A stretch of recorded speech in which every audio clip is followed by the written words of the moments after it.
DCXL balita. Samantala mga kasama sa ating mga balita. Alas 6:19. Matapos sa pagbabarili ng hindi pa nakikilalang mga salarin sa isang ambush sa Caloocan City nitong Biyernes. Bigi. Ay sa paunang pula. Sakay ang biktima ng kanyang sasakyan ng mahangin at paulanan ng bala ng mga armado.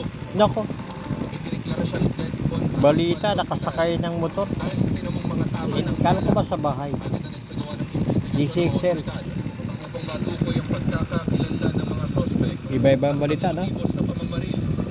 Balita sa DCXL tungkol kay Mima Alicia. Siya na makatutulong sa paglutas ng kaso. Inambus daw. Wala pang inilalabas ng opisyal na pahayag ng pulisya kung may kaugnay at Statement of Assets, Liabilities and Net Worth kumpara sa isinumite noong 2022 nang matapos ang kanyang termino bago tumakbo sa pagkapangulo ng taon ding yon. Kay Senator Lacson, di ba?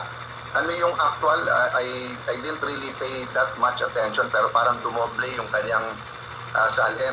Buwelta ni Lacson, mali ang impormasyon ni Cayetano dahil kung tutuusin, 4 na beses pa nga niyang tumaas ang kanyang net worth habang wala sa public office dahil sa kanyang mga pribadong negosyo. Iginiit niyang hindi siya tumanggap ng anumang kickback sa anumang infrastructure projects. Inakusahan naman ni Lacson si Cayetano na may 6.79 bilyong pisong halaga ng budget insertions sa ilalim ng 2025 General Appropriations Act. May mga ghost projects din umano sa Taguig City na kilalang baluarte ng mga Cayetano.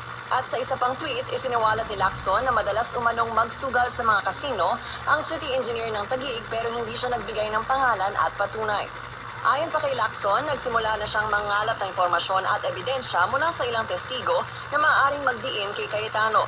Hindi ito pinalampas ni Cayetano at nag-live post ulit siya ngayong araw. That's how he melts down, di ba? By trying to destroy his enemies in Kulong. But guys, konting patience din kay Senator Lacson. Kasi one, may amo eh. Ma-assure ko rin po kayo na walang ghost project sa Taguig.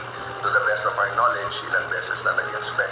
Matatanda ang binuksan din ng National Bureau of Investigation noong nakaraang linggo ang investigasyon sa umano'y mga irregularidad sa mga infrastructure projects at hindi na liquidate na pondong ibinigay sa FISBOC para sa 2019 Southeast Asian o SEA Games.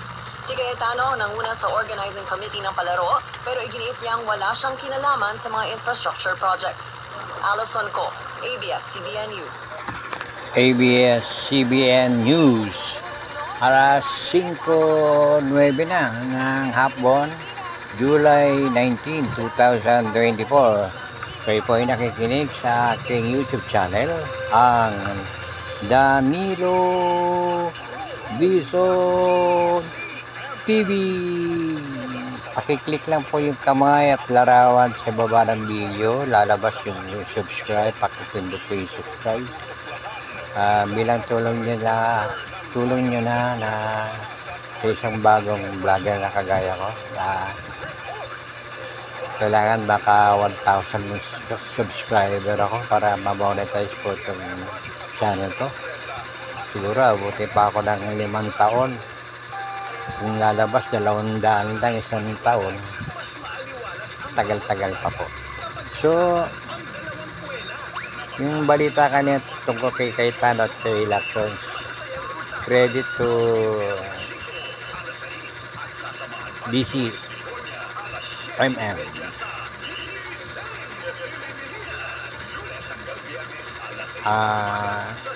To their credit, DCMM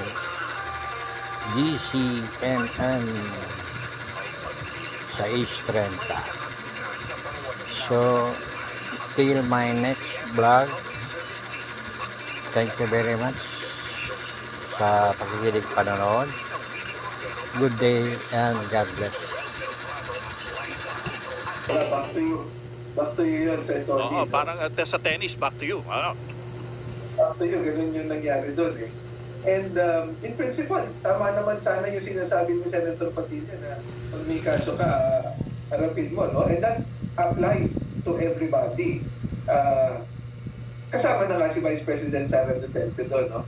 Ang pagkakaiba lang siguro, kasi si Atty. Loto, ayon dun sa kanyang testimonya, wala pa naman ngang nakakarating sa kanya. At ang katakataka lang doon, Sir Tony, talagang ginagawa kasi, sa tingin ko, sa appreciation ko, ginagawa ni Senator Robin Hood Padilla, yung supposed to be dapat gawin Sir Tony. Ng defense. Defense, no? Which is Hindi impeach pala the witness. ganun, Ganun kasi yun eh, Tony. binibigyan ng mga dahilan tayo para pagdudahan yung credibilidad ng testigo ng prosecution, no? So, dapat sana ang gagawa niyan yung mga abogado ng depensa, pero ang gumagawa, Senator Judge. Yun din naman ho kasi ang napapansin ng ilan po, no, sa mga nanonood, nagmamasid dito sa impeachment, na kapag tumatayo yung ilang senator judges, maaring sila ay nagsasalita upang hanapan ng butas yung testigo na isinalang ng prosecution. Yun po ba sa tingin nyo din ay kabahagi pa rin ng papel nila bilang senator judge?